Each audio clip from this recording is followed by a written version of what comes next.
भारत के प्रधानमंत्री अभी अपनी विदेश यात्रा पूरी करके आए हैं, तो आइए पूछते हैं उनसे कैसी रही उनकी विदेश यात्रा। माननीय प्रधानमंत्री जी, सुनने में आया कि आप अभी अपनी विदेश यात्रा पूरी करके आए हैं, तो कैसी रही आपकी विदेश यात्रा? मेरी विदेशी यात्रा बहुत अच्छी रही है। तो माननीय प्रधानमंत्री जी, आपको क्या लगता है पिछले 9 वर्षों में जो नीतियाँ आपने आई हैं, क्या वो सफल रही होगी? जी हाँ, बिल्कुल, वे सभी नीतियाँ सफल रही है। क्या विपक्ष उससे सहमत होगा? जी हाँ, विपक्ष सकता क्या, पूरा भारत उससे सहमत होगा। Ma'am, one question ma'am. No more question please. माननीय वित्त मंत्री, तो आपको क्या लगता है विपक्ष आपको आज किन मुद्दों पर घेरेगी? ये तो विपक्ष पर ही निर्भर करता है कि आज उनके मुद्दे क्या रहेंगे। तो आप विपक्ष के द्वारा पूछे गए प्रश्नों का उत्तर देने के लिए तैयार हैं? निसंदेह हम उनके द्वारा पूछे गए प्रश्नों का उत्तर देने में के लिए तैयार हैं। वो जो भी प्रश्न हमसे पूछेंगे हम उसका सजगता से जवाब देंगे। No more question. हेलो, आइए तो हम बात करते हैं अपने नेता विपक्ष कांग्रेस से। नेताजी, हमें बताइए आज आप सत्ता पक्ष को किन मुद्दों पे घेरेंगे? ऐसे तो बहुत सारे मुद्दों पर हम पक्ष वालों को घेरेंगे, जैसे कि महंगाई से लेकर आपदा से संबंधित और देश की सुरक्षा से संबंधित। लेकिन हमारा विशेष मुद्दा महिलाओं की सुरक्षा से लेकर संबंधित रहेगा। धन्यवाद। No more question. जैसा कि आपने देखा, ये थे हमारे मंत्री। अब हम आपको सीधा संसद भवन से लाइव देंगे। देखते रहिए आज तक, कल तक, परसों तक। धन्यवाद।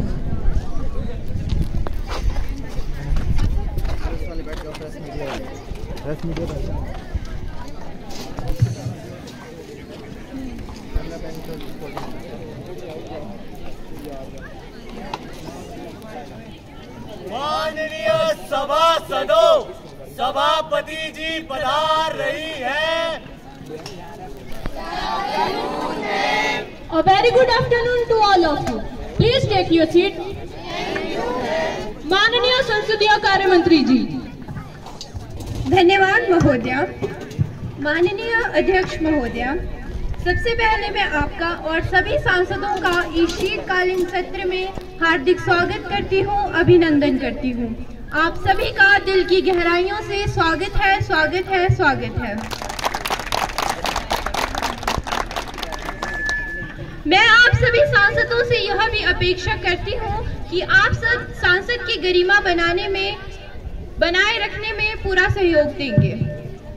महोदया, इस सत्र को आरंभ करने की अनुमति महामहिम राष्ट्रपति जी से पहले ही प्राप्त हो चुकी है। अब मैं आपसे इस सत्र को आरंभ करने की अनुमति चाहती हूँ। अनुमति प्रदान की जाती है। धन्यवाद महोदया। प्रश्नकाल आरंभ होता है। क्रम संख्या 304, प्रश्न संख्या 216। आम आदमी पार्टी के सांसद अपना देश की सुरक्षा से संबंधित प्रश्न सत्ता पक्ष से पूछिए।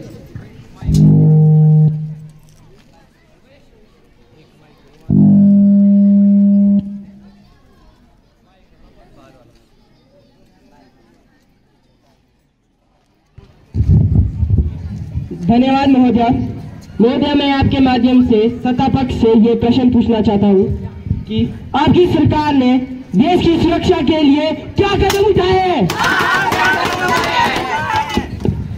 हम आए दिन देखते हैं कि बॉर्डर पर सैनिक शहीद हो रहे हैं। आपकी सरकार ने इसके लिए क्या इंतजाम किए हैं? बताइए। देश की जनता आपसे ये जानना चाहती है कि आपकी सरकार ने क्या कदम उठाए हैं, बताइए। धन्यवाद महोदया। माननीय गृह मंत्री जी, सांसद द्वारा पूछे गए प्रश्न का जवाब दीजिए। धन्यवाद महोदया। महोदया, मैं आपके माध्यम से पूरे सदन को यह बताना चाहती हूँ कि हमारी सरकार देश की सुरक्षा के लिए पूरी तरह से वचनबद्ध है। जहाँ तक सीमा पर सैनिकों की हत्या की बात माननीय सांसद ने उठाई है, मैं पूरे सदन को यह बताना चाहती हूँ कि हमने सीमा पर सुरक्षा के कड़े इंतजाम कर दिए हैं। आप जानते ही हैं कि पाकिस्तान आरंभ से ही आतंकवादी गतिविधियों को अंजाम देता आ रहा है। वह अपनी नापाक हरकतों से बाज नहीं आता, चाहे 1965 का युद्ध हो या 1971 का युद्ध हो या 1999 का कारगिल युद्ध हो। हमने पाकिस्तान को मुंह तोड़ जवाब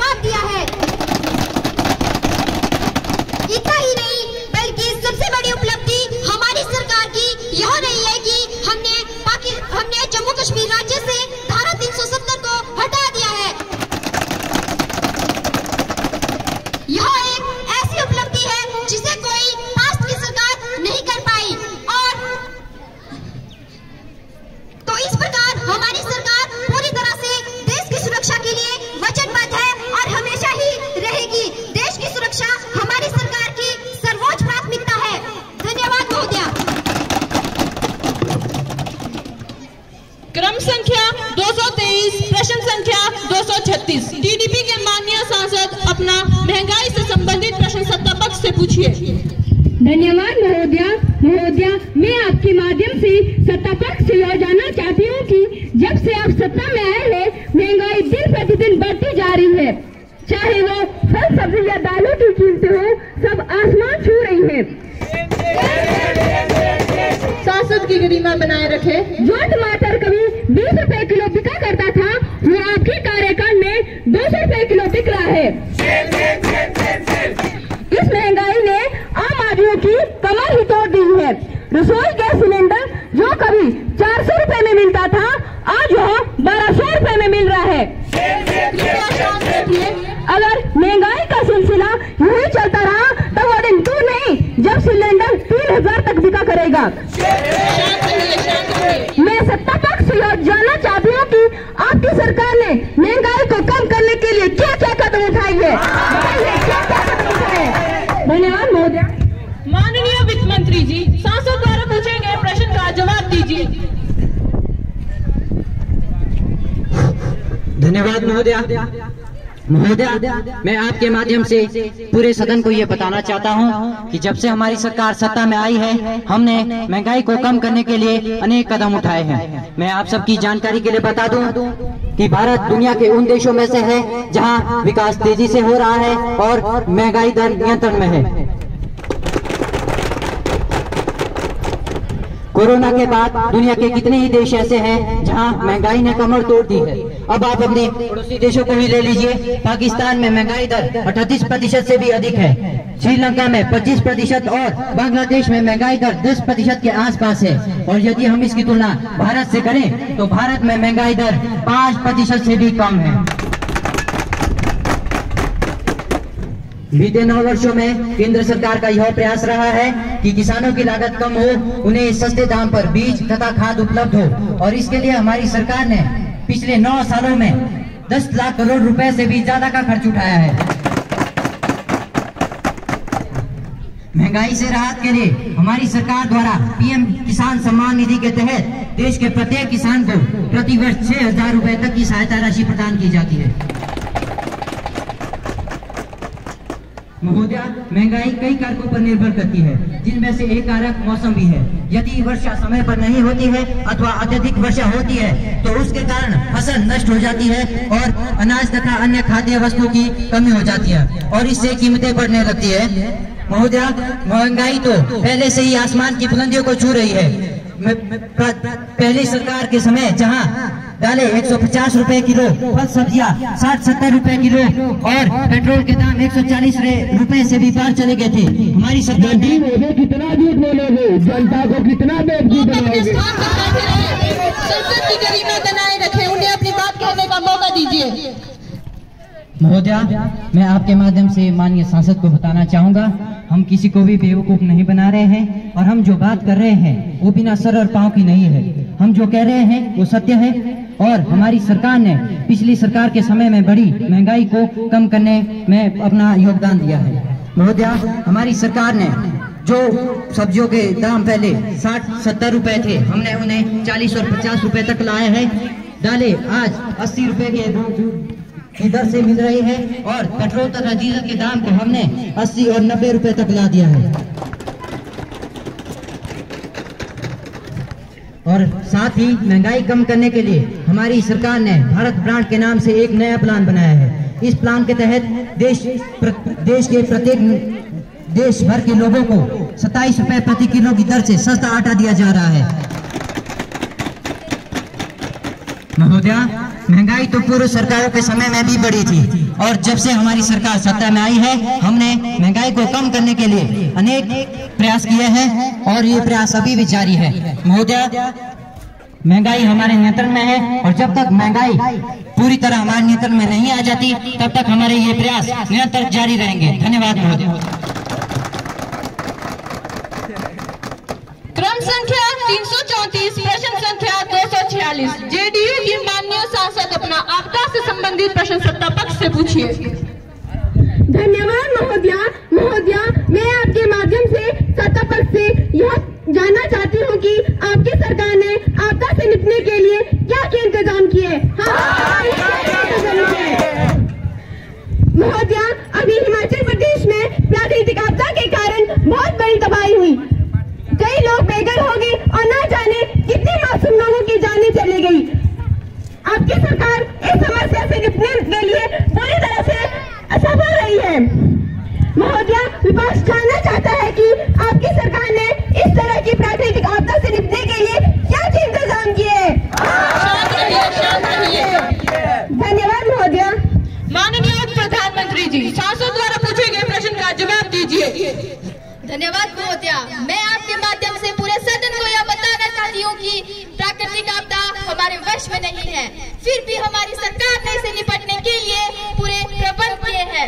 हम इस बात को स्वीकार करते हैं कि जो तबाही हिमाचल में लैंडस्लाइडिंग से हुई है वो एक दुखद घटना है। जो लोग बेघर हो गए हैं, जिनकी इस दुखद घटना में मौत हो गई है, इस बात का हमें बहुत अफसोस है। हमारी सरकार की पूरी संवेदनाएं उनके साथ है और हमारी सरकार सभी व्यक्तियों को जो इस आपदा से प्रभावित हुए हैं उनको उचित मुआवजा दे रहे हैं। हाल ही में हिमाचल प्रदेश सरकार ने कंस्ट्रक्शन से संबंधित नए दिशा निर्देश जारी किए हैं। विशेषकर शिमला जैसे हिल स्टेशन में जब भी भवन बनने का काम किया जाए तो संबंधित विभाग से पूरी औपचारिकताएं कर ले। जैसे शिमला में 2.5 मंजिल से ज्यादा मंजिल का भवन ना बनाया जाए। सरकार आम जनता से यह उम्मीद करती है कि मकान बनाते समय नई गाइडलाइंस का ध्यान रखे। इसे अनिवार्य किया गया है। उल्लंघनकर्ताओं के खिलाफ कड़ी कार्रवाई की जाएगी। महोदया, हमें इस तरह की आपदा से सीख लेनी चाहिए। जो कारण इस तरह की आपदा से जिम्मेदार होते हैं उनका निवारण करना चाहिए। मुख्यमंत्री की अध्यक्षता में गठित एसडीएमए इस तरह की समस्या का प्रबंध करती है।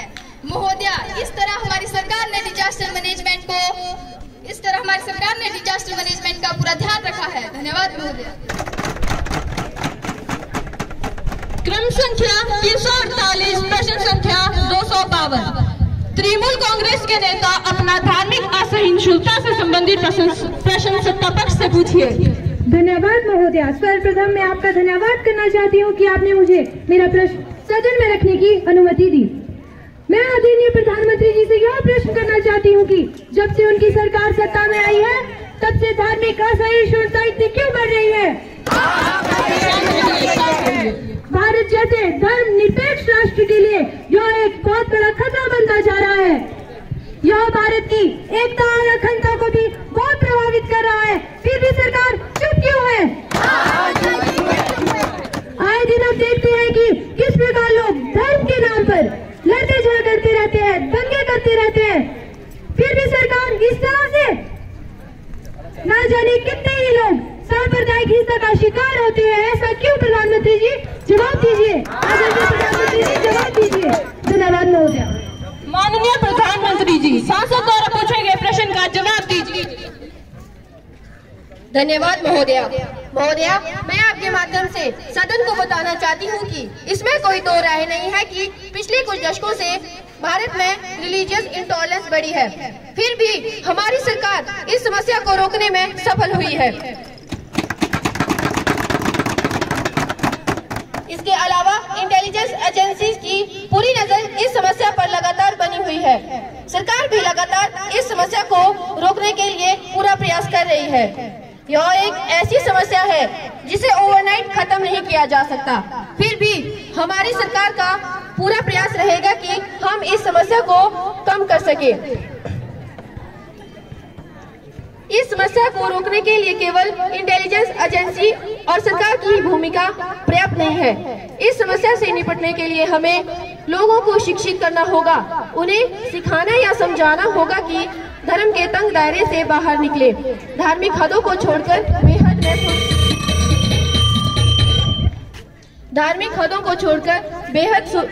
बेहद में सोचने का विचार करें।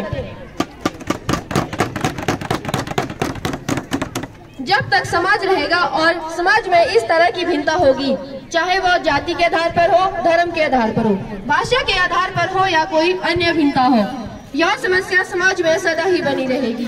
फिर भी हमारी सरकार इस समस्या को जहां तक हो सके कम करने का प्रयास करेगी। धन्यवाद महोदया। क्रम संख्या 350, प्रश्न संख्या 262। नेता विपक्ष अपना महिला सुरक्षा से संबंधित प्रश्न सत्ता पक्ष से पूछिए। धन्यवाद महोदया। मैं आपके माध्यम से सत्ता पक्ष से यह प्रश्न पूछना चाहती हूँ कि हमारे देश को आजाद हुए 76 साल से भी अधिक समय हो गया है, फिर भी हमारे देश में महिलाएं सुरक्षित नहीं है। इसका कारण क्या है? बताइए इसका कारण क्या है? भारत में आए दिन महिलाओं से संबंधित घटनाएं सुनने को मिलती है, फिर भी सरकार महिलाओं को लेकर ठोस कदम क्यों नहीं उठा रही है? बताइए। इस देश में यह मान्यता रही है कि जहाँ नारी की पूजा की जाती है वहाँ देवता का वास होता है। वेदों में भी लिखा गया है, यत्र नारीस्तु पूज्यन्ते रमणे तत्र देवता। फिर सरकार महिलाओं को लेकर ठोस कदम क्यों नहीं उठा रही है? बताइए। धन्यवाद महोदया। महिला एवं बाल कल्याण विकास मंत्री जी, सांसद द्वारा पूछे गए प्रश्न का जवाब दीजिए। धन्यवाद महोदया। मैं आपके माध्यम से पूरे सदन को बताना चाहती हूँ कि हमारी सरकार महिला सुरक्षा के लिए पूर्णतः वचनबद्ध है। जब से हमारी सरकार सत्ता में आई है, हमने अनेक योजनाएं जारी की है, जैसे कि बेटी बचाओ, बेटी पढ़ाओ, बेटी है अनमोल, तथा विद्यालयों में लड़कियों को सेल्फ डिफेंस होने की ट्रेनिंग तक दी जाती है। सामान्य जाति की छात्राओं को छात्रवृत्ति प्रदान की जाती है और दहेज से पीड़ित महिलाओं को कानूनी सहायता भी दी जाती है।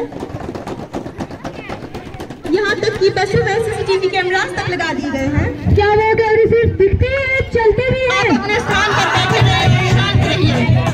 माननीय महोदया, वह सीसीटीवी कैमरास पूरी तरह चलते हैं, वो मात्र शोपीस नहीं है, वो तथा उनके समय प्रति समय जांच भी की जाती है। इस तरह हमारी सरकार महिला सुरक्षा के लिए पूर्णतः वचनबद्ध है। धन्यवाद महोदया।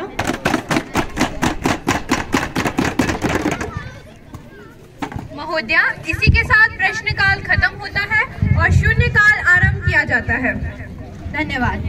महोदया, विपक्ष माननीय मंत्री द्वारा दिए गए उत्तर से संतुष्ट नहीं है। यह एक आम महिलाओं से जुड़ा हुआ गंभीर मुद्दा है। इस मुद्दे को अभी और इसी वक्त सुलझाना चाहिए। महिलाओं से जुड़ा हुआ गंभीर मुद्दा है। धन्यवाद महोदया। माननीय संसदीय कार्य मंत्री जी।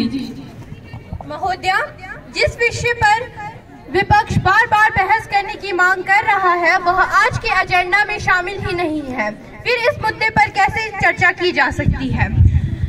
फिर भी यदि विपक्ष चाहे तो इस मुद्दे पर किसी और दिन चर्चा की जा सकती है। धन्यवाद महोदया।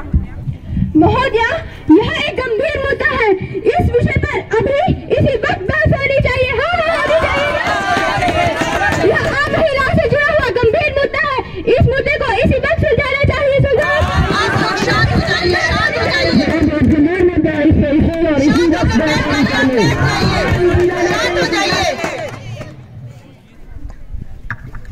महोदया, इस विषय पर नेक्स्ट सेशन में विस्तार पूर्वक चर्चा की जाएगी। धन्यवाद। महोदया, इस विषय पर आज अभी और इसी वक्त चर्चा होनी चाहिए। शांत रहिए, शांत रहिए। से जुड़ा हुआ गंभीर मुद्दा है। शांत रहिए, आप सभी शांत होकर बैठ जाइए। इस विषय पर अभी और इसी वक्त बात होनी चाहिए। कृपया शांत हो जाइए, संसद की गरिमा बनाए रखिए। आप सभी संसद की गरिमा खराब कर रही है, प्लीज शांत हो जाइए। अगर महिला कल्याण मंत्री इसका उत्तर देने में असमर्थ है तो उन्हें इसी वक्त अपने पद से इस्तीफा दे देना चाहिए। शांत हो जाइए, आप सभी शांत हो जाइए, प्लीज शांत हो जाइए, प्लीज शांत हो